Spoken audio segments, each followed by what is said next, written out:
Et avec les nombreux magasins fermés, le commerce en ligne et les drives explosent. Pour contrer les géants du secteur, des plateformes locales voient le jour et elles encouragent les circuits courts. Regardez ces deux exemples en Côte d'Or avec Fabienne Acosta et Damien Rabessène.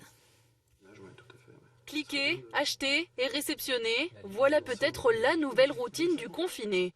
Le site FipShop vient de se lancer pour concurrencer notamment les drives des grandes enseignes, mais avec plus de produits locaux et des livraisons gratuites dans les bureaux de tabac de Côte d'Or et de Saône-et-Loire.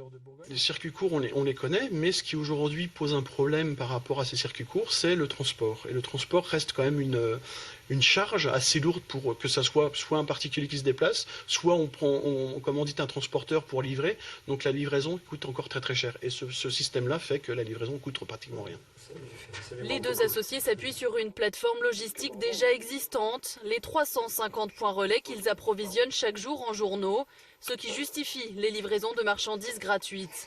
Déjà une cinquantaine de commandes ont été passées, ce qui devrait permettre aussi aux buralistes et aux dépositaires de se diversifier. Ça facilite les retours, ça facilite les discussions sur d'éventuelles réclamations sur un produit, on garde le lien humain et on croit à cette chaîne humaine, c'est-à-dire qu'on humanise le e-commerce. À Dijon, le e-commerce local se vérifie aussi avec les produits qui ne sont pas de première nécessité. Après la crise des gilets jaunes ou les opposants à la réforme des retraites, le confinement empêche encore certaines boutiques de travailler. My Shopping Dijon leur permet de déstocker leurs marchandises. Ce site intervient pile au moment du confinement. Profitez-en pour aider vos commerçants à survivre parce qu'ils en ont besoin et il est fait pour ça. Ce site aussi mise sur la livraison en moins de 24 heures. Consommer sans se déplacer, c'est effectivement le concept qui répond à une demande.